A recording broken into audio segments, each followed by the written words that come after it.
But Pinterest is more. And this is my favorite slide, so I'll read it twice. Pinterest is an online representation of how we want to be perceived based on the tangible and intangible objects and desires that we possess or aspire to possess. Okay, I'm going to read it again because I like it so much. Pinterest is an online representation of how we want to be perceived based on the tangible and intangible objects and desires that we possess or aspire to possess. So we'll break this down just a little bit. Let's see, what do I have? It's my next slide. So identity.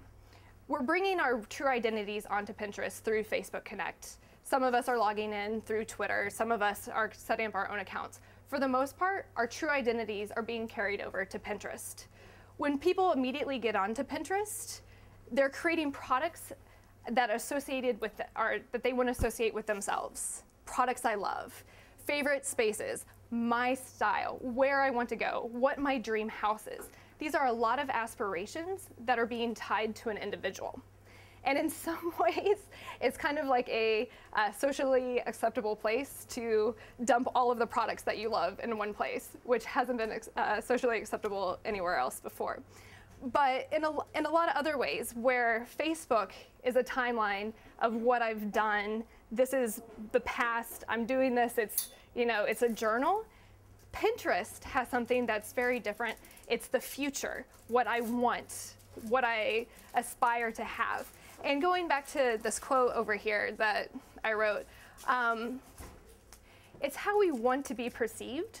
So on this list over here, books worth reading, I may enjoy a romance novel when I'm on the beach.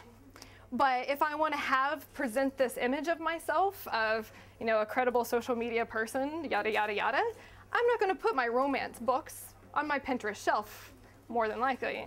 At least I'm not going to. So it's still a curation of how people are wanting to, what they want to associate themselves with and how they want to present themselves. So when they're curating information, it's directly tied to their identity.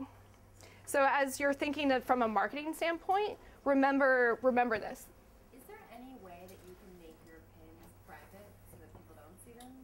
No, you can make them not available to search results. But when you participate in Pinterest, you're participating in a public space, a public online space. How do you make them not available?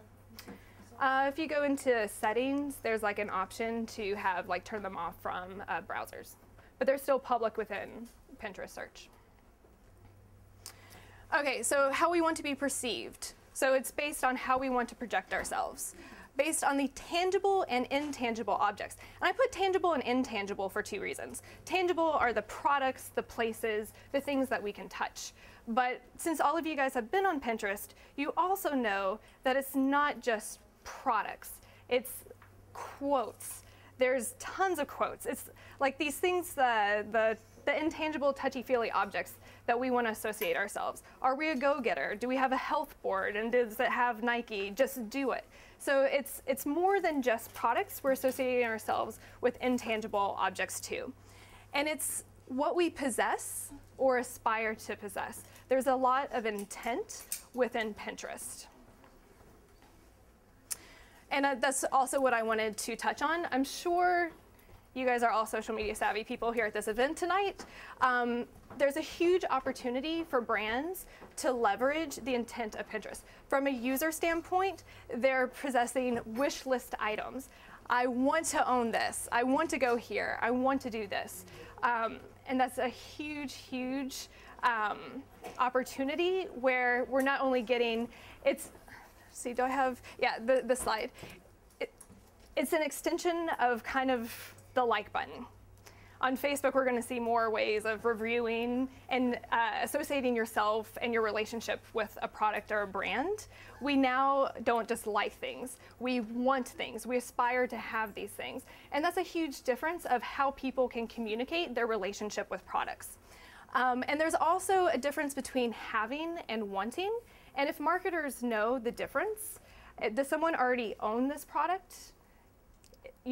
communicate to them very differently versus someone who wants to own this product.